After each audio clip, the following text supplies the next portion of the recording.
Hoy día vamos a hablar de cefaleas primarias. Si quieres escuchar, hazlo, no voy a gritar. ¿Ok? Entonces, cefaleas primarias. Vamos a hacer un caso clínico. ¿Puedes leer, por favor, el caso clínico?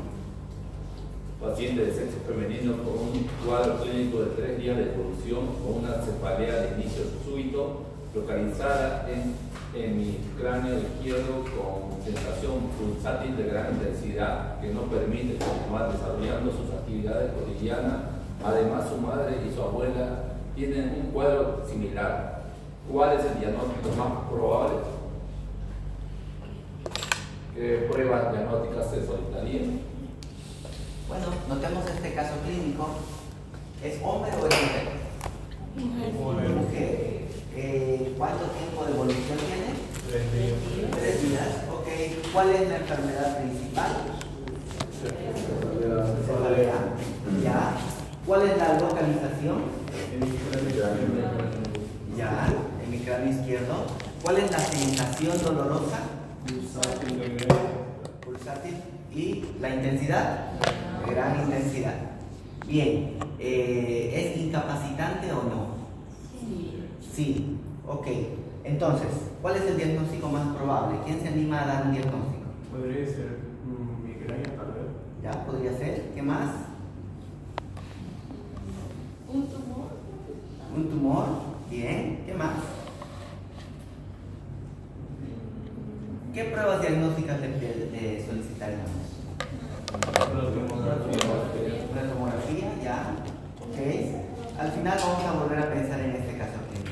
Así vienen los pacientes, con su propia forma de aparición, su propio tiempo de evolución, las características propias de su cefalea, con qué mejora, con qué empeora, con qué se exacerba. Entonces tenemos que estar atentos a lo que el paciente nos dice en la anamnesis. ¿Ya? Bien, la cefalea es una experiencia casi universal.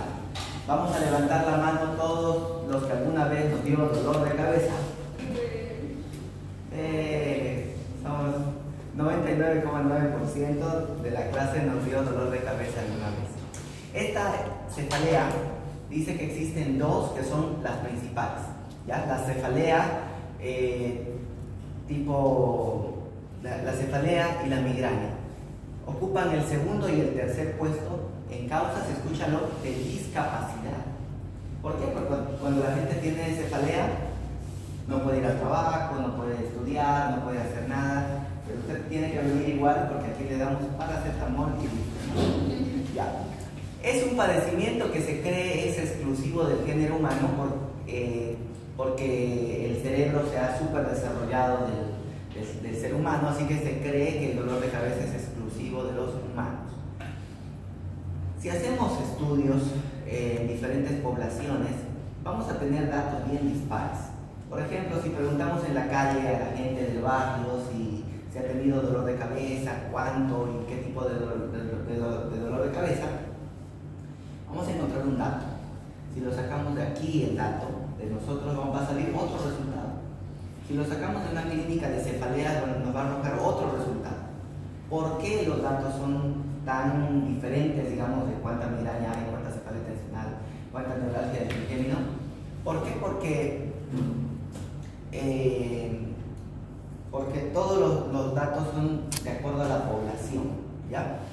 Entonces, habían diferentes criterios para hablar de dolor de cabeza y no un médico decía un criterio, otro médico otro criterio, así que la International Headache Society, Sociedad Internacional de Dolor de Cabeza, unificó unos criterios y estos criterios son los que ahora conocemos y al leer esos criterios tú puedes decir, este dolor de cabeza que usted tiene es cefalea tensional, este dolor es cefalea en racimos, este dolor que usted tiene se llama cefalea de Horton, este dolor que tiene se llama cefalea nummular.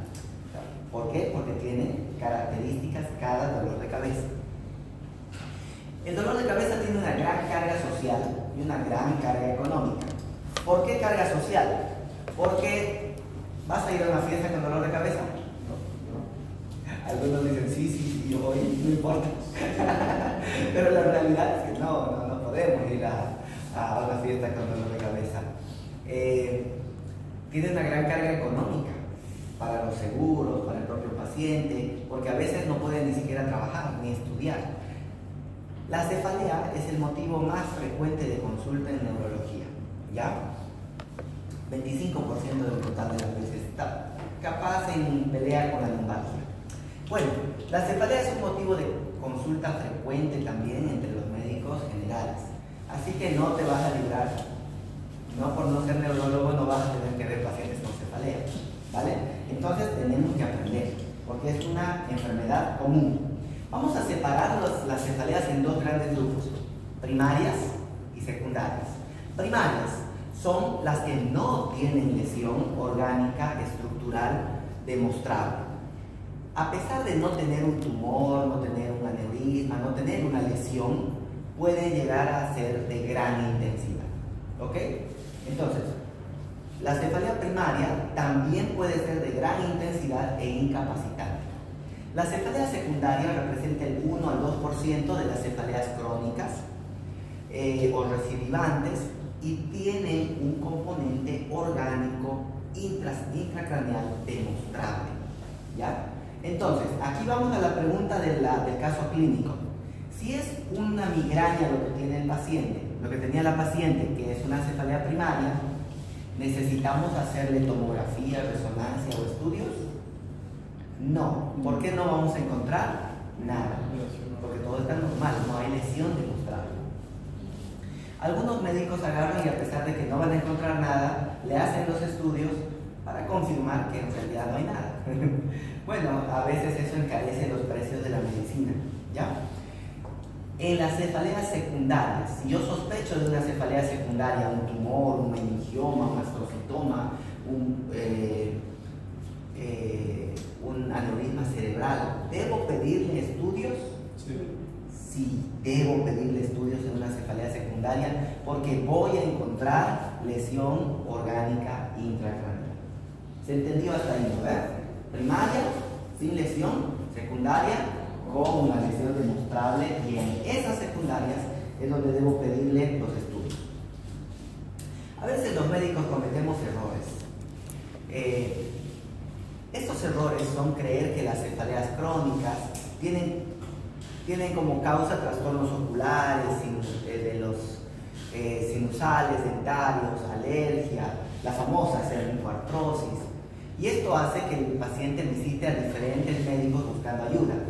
Por ejemplo, hay unos niños que vienen y dicen, tengo dolor de cabeza, y el papá le escucha, tengo dolor de cabeza, debe ser porque no ve bien, hay que llevarlo al oftalmólogo. El niño aparece con lentes.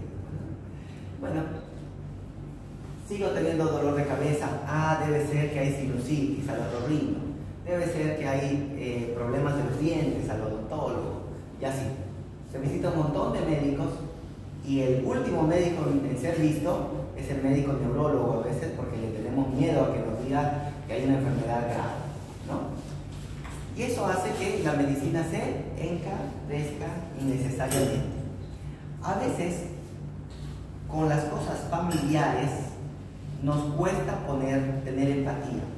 Por ejemplo, si alguien viene y nos dice, doctor, tengo un dolor de cabeza terrible, desde esta mañana cuando desperté, y bueno, resulta que tú estás posturno después de 36 horas de trabajo, sin dormir, no desayunaste, no tuviste tiempo de cenar, la gente te trató mal, estás cansado, estás con sueño, y el paciente viene y te dice, doctor, hoy cuando desperté me empezó a doler la cabeza. Y bueno, ¿qué vamos a decir en esos casos? A veces pensamos, yo también tengo el dolor ahorita mismo, ¿no? Entonces, a veces hay falta de diligencia en aliviar los síntomas del paciente porque nos suenan muy familiares. ¿Ya? A veces minimizamos los síntomas del paciente. Sí, eso es común, a veces pasa. Entonces, minimizar los síntomas del paciente es un error. Tener falta de diligencia en resolver el problema es un error. No interesarnos por el problema del paciente es un error. Y el error en el que caen los pacientes es en la automedicación. ¿Cuál es el riesgo de la automedicación en la cefalea? caer en una cefalea crónica diaria con abuso de fármacos. ¿Ok? Entonces el paciente empieza a tomar medicamentos y bueno, el medicamento le hace bien el primer día, lo sigue tomando y al final se vuelve una cefalea por abuso de fármacos. ¿Cuál es entonces nuestra misión? Llamémosle nuestra tarea como médicos. Descartar la presencia de una lesión intracraneal o sistémica grave en un paciente que viene con dolor de cabeza. ¿Ya? El resto de las cefaleas es primario. Entonces lo que tenemos que descartar es que sea una cefalea secundaria.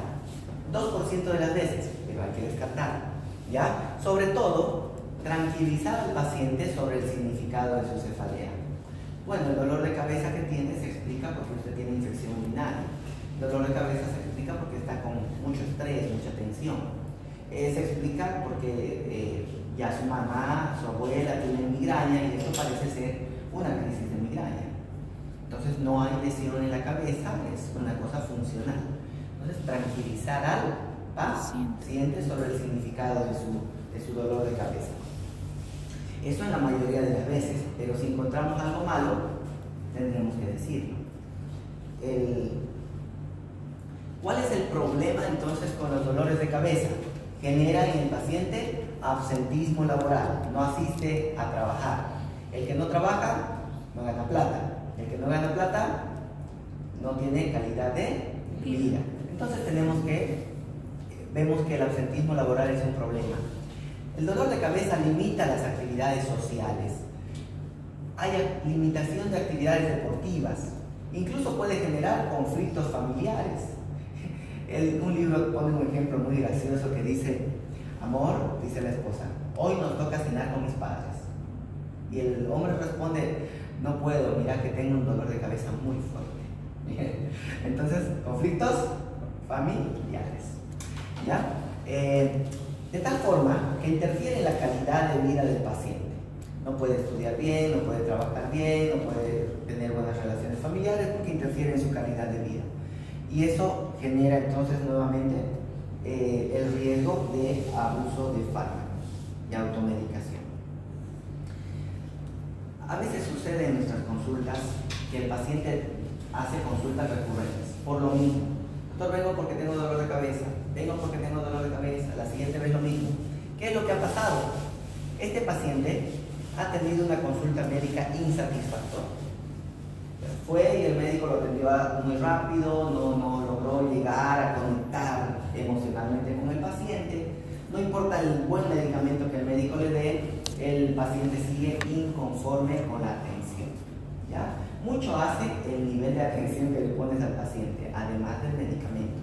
Entonces, los brasileños, por ejemplo, se quejan mucho de esto. Dicen que cuando llegan al médico, el médico está sentado en el escritorio o en la computadora y le dice: doctor, buenos días. Buen día, señor, ¿en qué le puedo ayudar? Esta es la medicación que va. ¿Síntomas? Ok, entonces tome esto. Gracias. Siguiente. Entonces es una atención muy rápida. Y yo decía: ¿por qué? Bueno, llegó mi amigo de Brasil, boliviano, que hizo su CDM de aquí de la UCEBOL, y me dice: Alberto, ya no quiero ser médico. Le digo: ¿por qué? Veo 40 pacientes en la mañana y 40 pacientes en la tarde. Estoy loco, me dice. Ya no sé si el paciente está mintiendo, me está engañando porque solo quiere un certificado o de verdad está enfermo. El tiempo es muy corto. Vale, sí, ese es nuestro reto de nosotros, atender al paciente en el tiempo que nos den y lograr ser lo más eficientes posibles. Por causa de la sobresaturación de nuestro sistema, a veces hay consultas médicas insatisfactorias. Y es el paciente que viene cada vez por lo mismo. Pero hay otro tipo de paciente que a mí me preocupa más. El paciente que no viene. Ese paciente que no tiene fe en los médicos. Ese paciente que en la casa no más paga, vive sus enfermedades, las sufre, recurre a medicina natural, medicina tradicional, por último hasta los chamanes, los brujos, cualquier cosa, pero no va al médico. De estos pacientes que yo les cuento, yo atiendo ciertos pacientes que hacen no más de 2 o 3 días, por ejemplo, le digo: bien, ¿usted tiene algún antecedente médico? Ninguno. Ah, sí, ayer me diagnosticaron que tengo diabetes, neuropatía diabética y que tengo retinopatía diabética. Vale, ¿alguna cosa más? Sí, ayer me diagnosticaron que tengo hipertensión descontrolada. ¿Algo más? Sí, ayer me dijeron que ya debería estar haciendo diálisis porque los riñones no están funcionando. ¿Qué me pasó toda la vida? No fue al médico. Ese paciente me preocupa más que el paciente que va cada rato, ¿vale? Y entonces tenemos que lograr una cierta empatía con el paciente para tratar de que el paciente acuda al médico, se haga sus controles por su propia salud, pero cuando acuda también darle una atención digna para que no haya consultas insatisfactorias. Y ahí está la importancia de tu persona como médico de familia. Puede existir en tu ciudad el médico top, el mejor neurocirujano del pueblo. Puede existir el mejor neurólogo, el cefalólogo, pero él no va a venir donde ese médico top, él va a venir donde tú estás, porque tú eres su conocido, su familiar, su contacto, la persona en la que deposita el 100% de su confianza. El médico senior, el más capacitado, le puede decir: señor, usted tiene un dolor de cabeza por esto, o tal vez hay un tumor, hay que operar. Pero esta persona no le va a hacer caso a él, va a venir y te va a preguntar a ti como médico general, como médico de familia, el más cercano a él. Y te va a preguntar: ¿y esto piensa el doctor? ¿Qué piensas tú? Entonces nosotros necesitamos estar capacitados para dar una respuesta, ¿no ven? Entonces, como médico de familia, nosotros tenemos que entender y poder seleccionar qué paciente puedo manejar yo, qué paciente puedes manejar tú como médico de familia, o qué paciente debería ir a un especialista. ¿Ok? Es tu responsabilidad. Cuando hay un problema grave, tenemos que referir oportunamente al especialista. Tenemos que orientar al paciente, prevenir la automedicación, darle tratamiento, ¿ya? Y de esa forma vamos a evitar que su cefalea episódica se vuelva crónica e incluso diaria y con abuso de analgésicos. Así que eres una persona muy importante en el juego de las cefaleas. Bien, fisiopatología del dolor de cabeza. ¿Por qué nos duele la cabeza? Todas las cefaleas y todas las algias craneales se deben al estímulo de las terminaciones libres y los receptores sensibles de ciertas estructuras que están en la cabeza, porque el cerebro como tal no duele. Hay un dicho que dice: el cerebro siente todo, pero no se siente a sí mismo. ¿Ya? Entonces, ¿qué cosa duele entonces si no me duele el cerebro? ¿Qué duele? Bueno, duele la piel, el tejido celular subcutáneo, duelen los músculos, duelen las arterias extracraneales, duele el periósteo, duelen las estructuras del ojo, del oído, las estructuras por dentro de los senos paranasales, duele la boca, duelen los senos venosos intracraneales y sus tributarias, duelen las meninges, las arterias de las meninges. ¿Y cuáles son los nervios responsables de esto? El segundo par, nervio óptico, el tercer par, el quinto par, el noveno par, el décimo par craneal y los tres primeros pares cervicales. Segundo, tercero, quinto, noveno y décimo. Sí, todo está en el libro. Les vamos a pasar la diapositiva también. ¿Ya? Entonces, hay inervación, pero no al propio cerebro. La inervación es al resto del cuerpo, al resto de las estructuras. Características de las cefaleas. Tenemos que preguntarle siempre al paciente cómo apareció el dolor, dónde está localizado el dolor, cuál es la cualidad del dolor, cuál es la intensidad del dolor, la forma que se instauró, el predominio de horario, duración y frecuencia, los síntomas neurológicos y no neurológicos asociados. Vamos rápidamente a decir, por ejemplo, algunas características de los dolores de cabeza. Vamos a reunirnos en pequeños grupos de a 5, ahorita mismo, grupos de a 5, y les voy a dar una tarea cortita con su celular de buscar características de la cefalea. Grupo 1, vamos. primarias, entonces son cefaleas que se refieren a dolores de cabeza no relacionados con causas estructurales secundarias. Cada dolor de cabeza primario tiene su semiología propia, específica, basada en el interrogatorio minucioso. En su mayoría no presentan examen físico de relevancia. No tienen las cefaleas primarias marcadores biológicos o de laboratorio o de imagen bien definidos. ¿Ya? Entonces, cuando tengamos una cefalea primaria, no vamos a estar pidiendo probablemente tomografías, resonancias, angiotomografías, electroencefalograma, laboratorios de sangre. ¿Por qué? Porque pensamos que es una cefalea primaria, que todas las cosas nos van a salir normales. Si tú eres de los médicos que piensan que deberías pedirle todo para verificar que están normales, tampoco es malo, digamos, ¿no? Vale, ahí vamos entonces con las cefaleas primarias. Según la clasificación internacional de cefaleas de la IHS, las cefaleas primarias son migraña, cefalea tensional, cefaleas trigémino autonómicas y otro tipo de cefaleas primarias que no tienen lesión intracraneal. Las cefaleas secundarias son la cefalea atribuida a un traumatismo craneal o cervical, la cefalea atribuida a un trastorno vascular o cervical, la cefalea atribuida a un trastorno vascular intracraneal, la cefalea atribuida a infección, o sea, la meningitis puede ser una cefalea secundaria, la cefalea atribuida a un trastorno psiquiátrico, la cefalea atribuida a algún dolor del ojo, de los senos paranasales, de la articulación temporomandibular, etc., son consideradas cefaleas secundarias. ¿Se entendió, verdad? Primarias sin lesión, secundarias con lesión.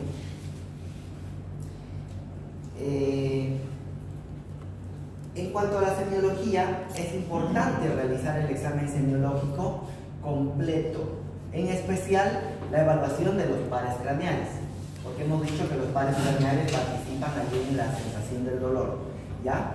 Por ejemplo, el nervio trigémino, que hemos aprendido en la primera clase cómo se valora, ¿no? Tocando el lado derecho, comparándolo con el lado izquierdo. Vamos a palpar las zonas dolorosas, entre ellas está la palpación del músculo occipito frontal. Vamos a palpar el cuello, vamos a palpar los músculos del hombro, ¿ya?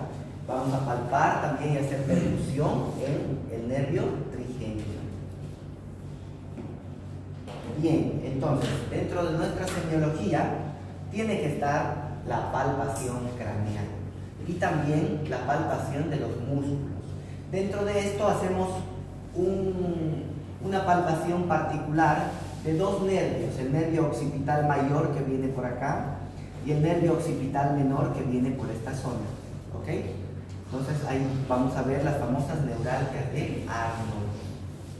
Otra cosa que no debe faltarnos en nuestra exploración de la cabeza, del dolor de cabeza, es buscar los signos meningo-radiculares.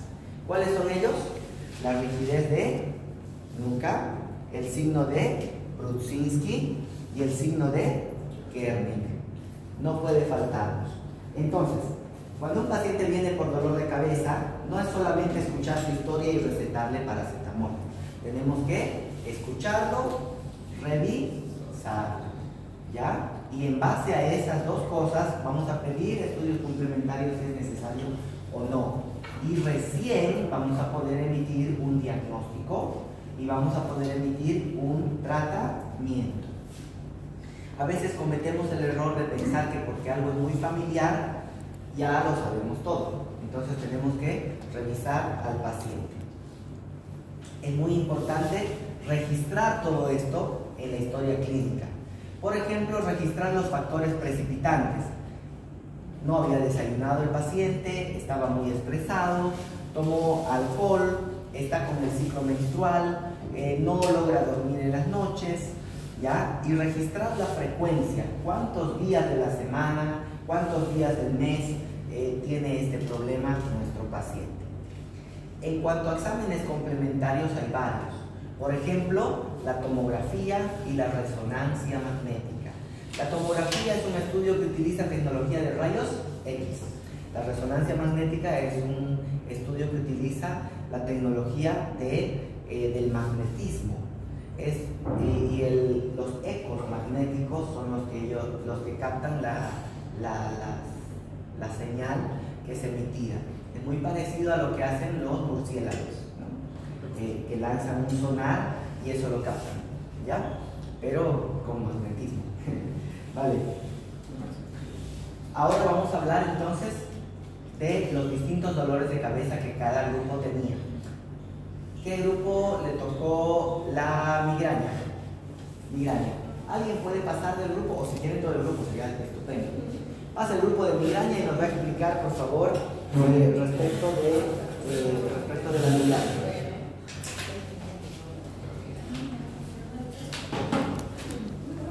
Ahí vamos a ver entonces en la migraña estas características. Adelante.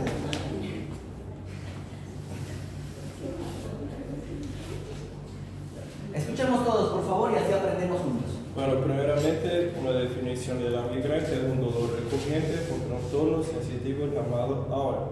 Grupo de síntomas neurológicos y de... Bueno, siguiendo este punto, localización de la migraña. Ocurre en el centro del campo de visión. Su cualidad recurrente con síntomas, intensidad generalmente severa. La instauración ocurre con una onda eléctrica o química que se propaga por el cerebro. La predominancia de horario se ve que depende de cada paciente, pero generalmente por la mañana, y depende de si se consume alcohol, si no durmió bien, si tiene ciclo menstrual y todo eso. Y duración depende del paciente, pero generalmente es de 5 a 60 minutos. Y síntomas neurológicos y no neurológicos.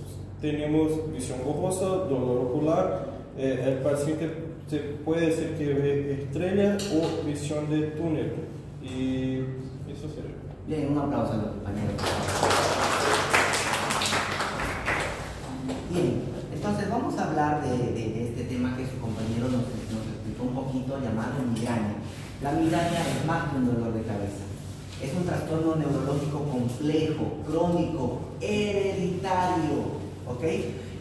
Con recurrencia de 4 a 72 horas de duración. ¿Cuánto dura? De 4 horas hasta 3 días, ¿ok? Generalmente la localización es unilateral, la mitad de la cabeza. La sensación es pulsátil, como que tiene el corazón ahí, está pulsando, ¿ya? El dolor es intenso, generalmente es incapacitante y tiene síntomas afectivos. ¿Qué te pasa? Le dicen, no sé qué me pasa. Ya con síntomas afectivos, ¿vale? Síntomas cognitivos, la persona no puede estudiar en ese momento, no puede pensar, tomar decisiones. Síntomas vegetativos, náuseas, vómitos, ese tipo de cosas, ¿no? Malestar general. La migraña puede estar precedida por ciertos síntomas corticales de corta duración que le llamamos aura. ¿Cuáles son esas auras? Las fotopsias, que son lucecitas brillantes, los escotomas, que son un pedacito del campo visual que se ha perdido. El paciente también puede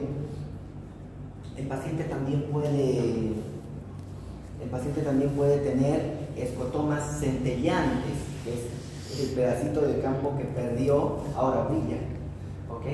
El signo de fortificación. ¿Se acuerdan de los castillos medievales que tenían así unas cositas? Bueno, más o menos así como un rayo de luz es lo que ven las personas con migraña con aura. Otras personas tienen ciertas parestesias en el rostro o alrededor de la boca, peribucales, o adormecimientos en las manos, y son auras que nos avisan que el paciente va a tener más adelante una crisis dolorosa, ¿ya? Entonces, dado que hay personas que sufren el aura y personas que no tienen el aura, vamos a dividir la migraña en tipos. Migraña sin aura, la que no tiene aura obviamente, y la migraña con aura, la que tiene los síntomas que hemos mencionado. Por lo tanto, vamos a hablar de un pródromo o aura, que son los síntomas que hemos hablado, y Más adelante vamos a tener la crisis dolorosa, que es la crisis de migraña como tal, que ya hemos hablado sus características, hasta 3 días de dolor, unilateral, pulsátil, intenso, incapacitante, con síntomas afectivos, cognitivos, vegetativos. Pero no es solo eso. Una vez que pasa el dolor, el paciente queda como un pósdromo. ¿Qué es un pósdromo? Un malestar general, decaimiento del humor, postración. Todavía sigue con el dolor, ya no tan intenso, pero todavía sigue. Tiene una hipersensibilidad de la cabeza muy parecido a que si tuviera una resaca. La diferencia es que no bebió, ¿ya? El paciente todavía experimenta ciertas dificultades cognitivas que le afectan su calidad de vida y su capacidad de volver rápidamente al trabajo. Entonces, partes de la migraña: pródromo o aura, crisis de migraña y postdromo. Aquí está un pequeño resumen para cuando ustedes tengan la diapositiva del tema de migraña. Puntualización importante: la migraña se dice episódica cuando de todo el mes tiene hasta 14 días de dolor, y se llama migraña crónica cuando tiene más de 15 días de dolor por mes, ¿ok? Al menos los últimos 3 meses. Entonces, hay 2 tipos de migraña: migraña episódica y migraña crónica. Y los otros 2 tipos de migraña son con aura y sin aura. ¿Con qué mejora el tema de la migraña? Con la oscuridad, el reposo y los medicamentos ergotamínicos o triptanos, ¿ya? Ergotamínicos o triptanos. Tiene un componente heredofamiliar. La migraña sin aura, su componente heredofamiliar no es tan importante, pero la migraña con aura sí, que la abuela, la madre, la tía tienen generalmente el tema de la migraña. ¿Por qué existe migraña sin aura? Porque los cambios neuroquímicos corticales que se dan en estas personas no son tan intensos como para provocar el aura, ¿ok? Por lo demás, los síntomas son exactamente iguales. La única diferencia es que no logró el aura, ¿no? Algunas cosas empeoran el tema de la migraña. Por ejemplo, el estrés, los cambios del ciclo menstrual, la supresión de sueño, y algunas personas reconocen también, por ejemplo, el comer chocolates, el tomar leche, el tomar té, el tomar café, el tomar Coca-Cola, el comer chorizos. ¿Por qué? Porque el té tiene teína, el café tiene cafeína, la leche tiene...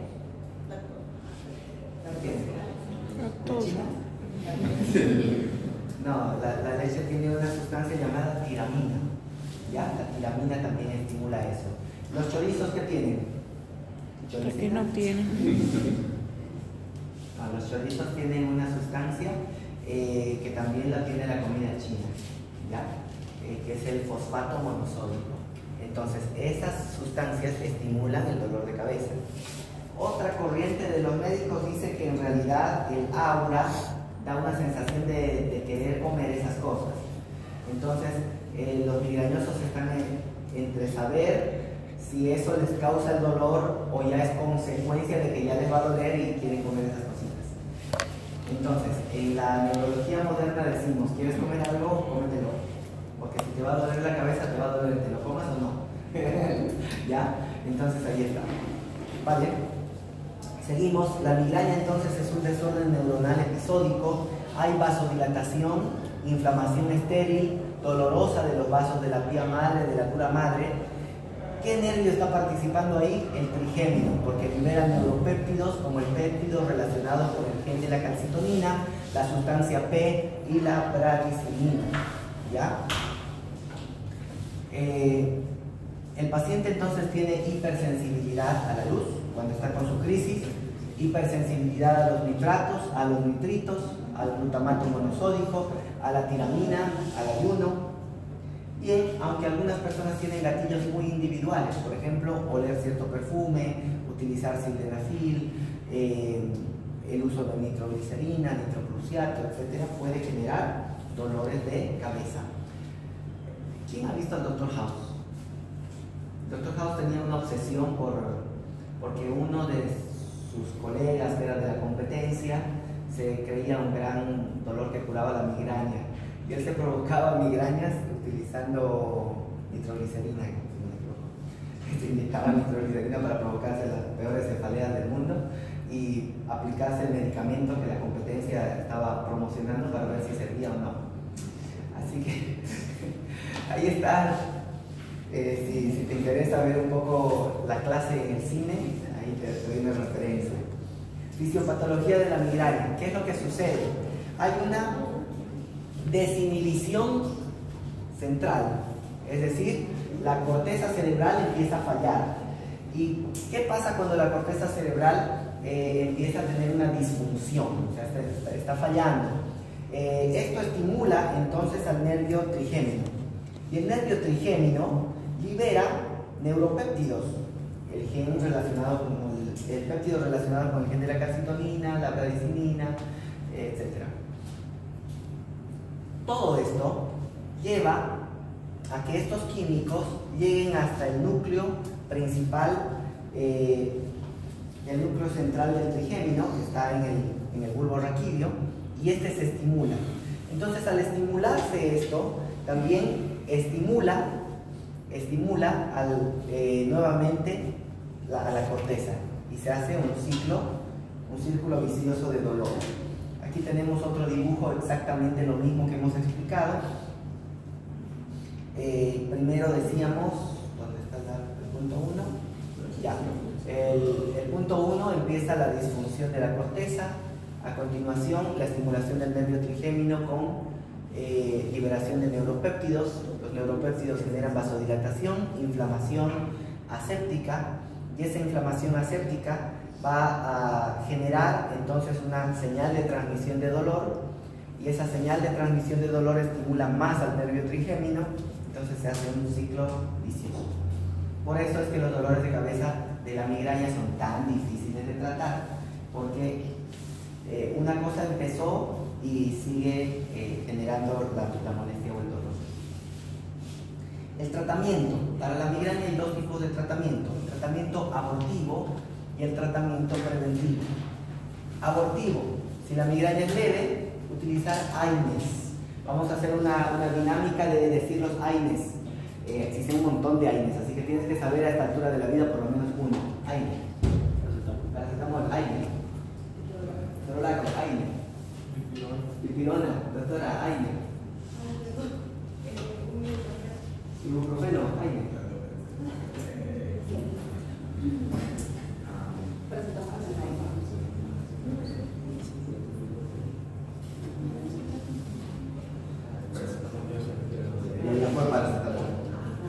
Vamos, sigamos aquí. Aire. No sabe lo que responde. No recuerda, un aire, chicos, un aire. Vamos.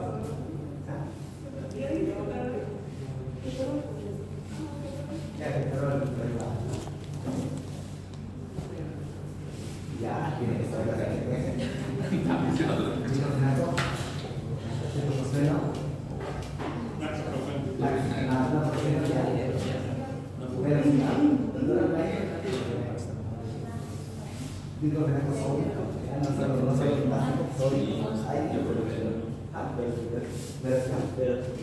creo que ya lo dijeron, pero ya sirve por intención.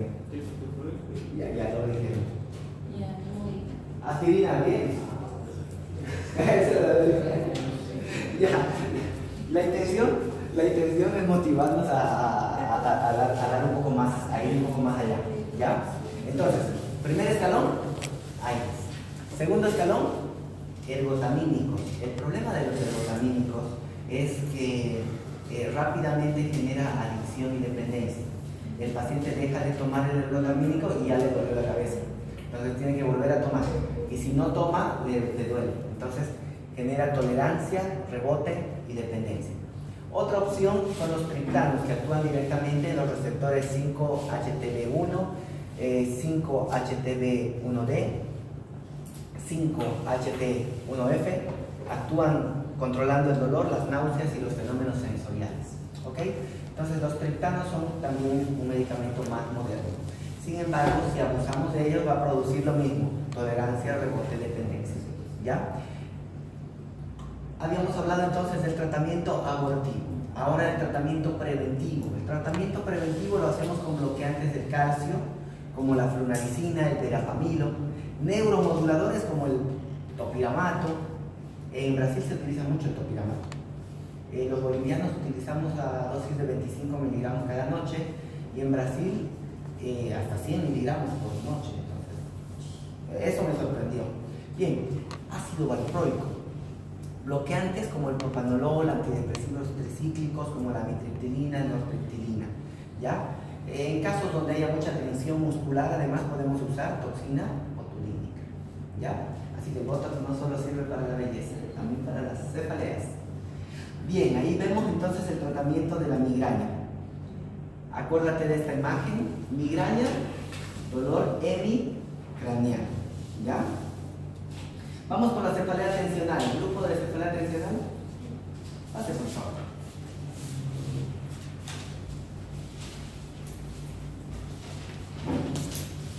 Buen día, chicos. Bueno, les voy a hablar sobre lo que encontramos en cefalea de tensión. Empezamos con la localización del dolor. Principalmente va a ser en la frente, en las sienes, en la parte posterior de la cabeza, también puede ser en el cuello y en los hombros. ¿Cuál es la cualidad del dolor? Va a ser opresivo, en forma de casco. Nuestro paciente va a sentir que tiene una banda que aprieta su cabeza.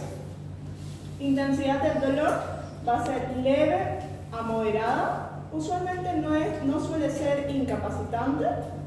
Forma de instauración va a ser progresiva, inicia sutilmente y aumenta con el tiempo. Predominio de horario, más frecuente en la tarde-noche, usualmente después de días de estrés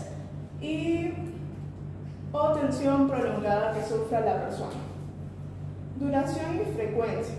Tenemos dos tipos, tenemos la episódica y la crónica. La episódica nos dice que dura entre 30 minutos, pero menos de 15 días, y la crónica más de 15 días al mes, durante al menos 3 meses. Síntomas neurológicos y no neurológicos asociados. No tiene síntomas neurológicos, y como síntomas no neurológicos tenemos tensión muscular, fatiga, irritabilidad, ansiedad, insomnio y depresión. Sí.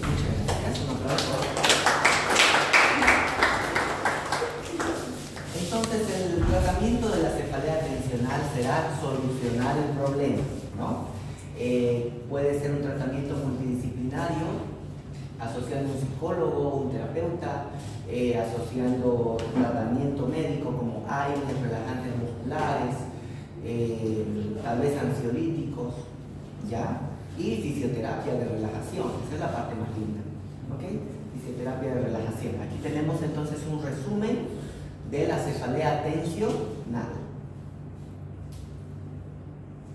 La cefalea en brotes. ¿Le di a alguien cefalea de Horton? ¿Cefalea de Horton? ¿Algún grupo? ¿No? Ya. La cefalea en brotes también se llama cefalea de Horton. Esta cefalea en brotes, cefalea de tipo Horton, es una cefalea que es a los hombres en frecuencia lo que la migraña es para las mujeres. O sea, más frecuente la migraña en mujeres, y la cefalea en brotes más frecuente en varones. ¿Ya? La duración de estas crisis son crisis cortas de 15 minutos, que pueden ser hasta 180 minutos, pero la diferencia es que no es una sola crisis al día, es una crisis cada cierto tiempo durante el día. 8 crisis por día, 15 crisis por día. Escuché de un paciente que tuvo 60 crisis de dolor en un día. O sea, ¿qué son las crisis? Dolor intensísimo de cabeza que de pronto mejora. Está bien el paciente, totalmente asintomático, y el dolor vuelve nuevamente. Entonces esas son las crisis de la cefalea en brotes.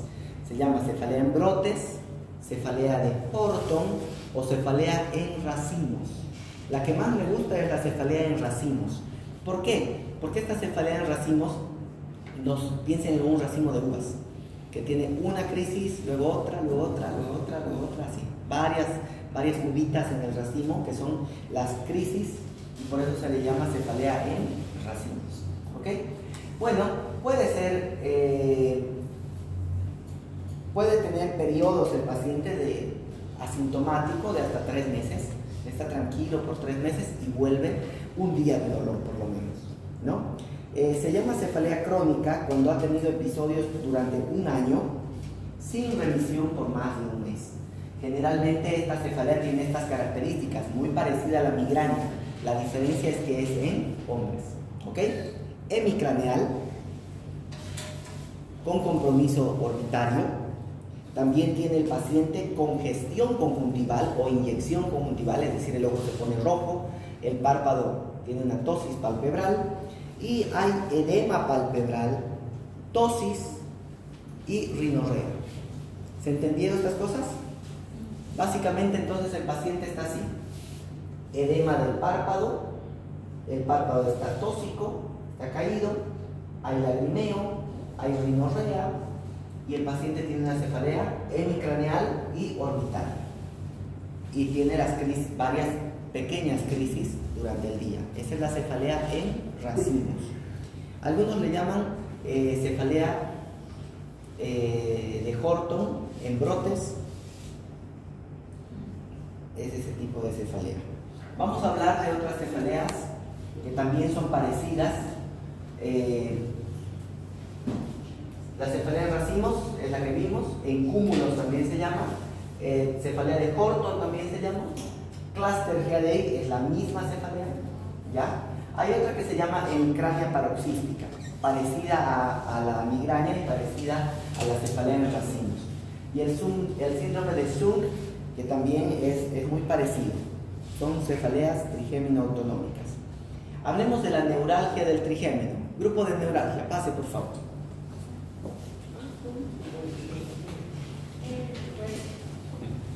Mi grupo le tocó investigar sobre la cefalea del trigémino o neuralgia del trigémino.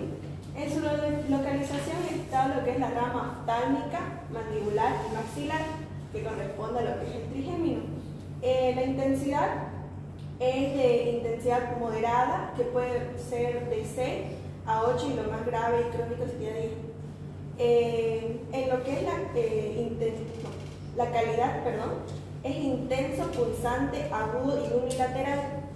En su forma, agudo, desencadenante por un estímulo o no, ya sea visual, luz o algún estímulo como el estrés. Es predominantemente durante el día después de comer y también tiene una duración que va de breve, intermitente o persistente, que puede ir de minutos. Intermitente sería que dura unos minutos pero viene y va. Y persistente sería que dura más o menos horas. Los síntomas, ¿vos lo tenías acá? Bueno, pero mientras el dolor es intenso, también puede haber lagrimeo. Bueno, en síntomas neurológicos tenemos dolor facial, pérdida de sensibilidad, debilidad muscular, tic facial. Y síntomas no neurológicos sería el cansancio, ansiedad, estrés, depresión, pérdida de peso, dificultades para dormir. Bueno, démosle un aplauso a su compañera. Como vemos en el dibujo, la neuralgia del trigémino que afecta el nervio trigémino y alguna de sus ramas es la más dolorosa, ¿vale? El dolor es de característica fulgurante, es como que le esté pasando electricidad, ¿ok? Y entonces es un dolor paroxístico. Le pasa la electricidad y luego se va. Cuando el paciente viene y consulta contigo, generalmente no está con el dolor, ¿ok? Entonces hay que estar muy atentos a cómo nos cuenta el tema del dolor de la neuralgia del trigémino. Existen dos tipos de neuralgia del trigémino: la neuralgia idiopática, es decir, que no tiene ninguna lesión, no tiene ninguna lesión que justifique los dolores, y la neuralgia secundaria, la neuralgia del trigémino secundaria A. Por ejemplo, Esta es una foto de un libro donde nos muestra un schwannoma, que es un tumor cerebral que está comprimiendo, como ustedes ven, todo, pero entre ellos el nervio trigémino, y generaba en este paciente un dolor tipo neuralgia del trigémino, ¿ya? Entonces, ni siempre la cefalea de neuralgia del trigémino es primaria. A veces podría ser una cefalea secundaria por un tumor o también como la manifestación inicial de una esclerosis múltiple. Bien, este punto es muy bonito, cefalea por efectos rebote de los analgésicos. ¿Te has dado cuenta que si alguna vez has leído el propio paracetamol, dice ahí, paracetamol, nombre científico, acetaminofén? Posología, 500 miligramos cada 8 horas. Efecto, calma el dolor de cabeza. Efecto adverso, dolor de cabeza. Entonces, los analgésicos también pueden generar, por efecto rebote, el efecto que quieren curar, ¿ya? Entonces tenemos que tener en cuenta eso, porque el paciente dice, doctor, vengo y tomo paracetamol y me duele más en lugar de mejorar, o vengo y tomo un naproxeno, un ketoprofeno, un tal medicamento y en vez de mejorar, empeoro. Entonces piense en efectos rebote de los analgésicos, ¿ok? Doctor, ¿la carbamazepina y metilfenidato puede también de esto? No son analgésicos comunes, no son analgésicos que los usemos como analgésico.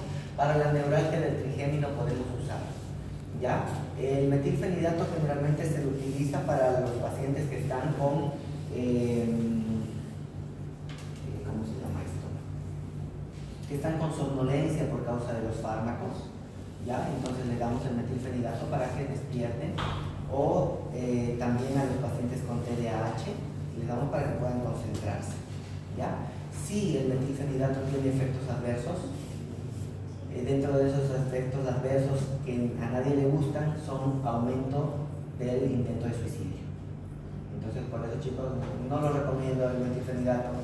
Hay que meterle más dinámica nomás al estudio y ya. Pero, doctor, en ese caso que hay en el rebote de los analgésicos, ¿qué vamos a hacer con el paciente? Ya que los fármacos le están causando la cefalea. No todos los fármacos le causan eso. Son ciertos fármacos en particular. Habría que identificar cuál es el fármaco que a él le causa el efecto rebote y a no darle ese fármaco, ¿no? Los grandes profesores de la medicina llegan a la consulta y le dicen, bueno, ¿qué medicamentos están tomando? Y el paciente generalmente saca 5, 6, 7, 8 medicamentos, un montón de medicamentos que toman, y los grandes profesores, maestros de medicina dicen, ya no vas a tomar esto, ya no vas a tomar esto, dejas de tomar esto, y se queda tomando 1 o 2 cosas el paciente y mejora, porque a veces la polimedicación genera este tipo de cosas. Entonces, paso 1 de la medicación, de farmacología, quitar lo que no sirve, ¿ya? Cefalea por disfunción de la articulación temporomandibular, esta ya es una cefalea secundaria.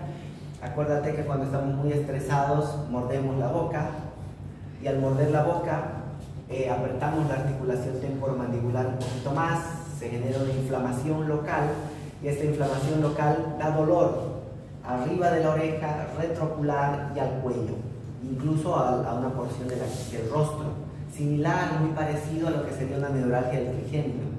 Pero notamos que el paciente tiene disfunción de la articulación temporomandibular y notamos también que el paciente está bajo mucho estrés, ¿no?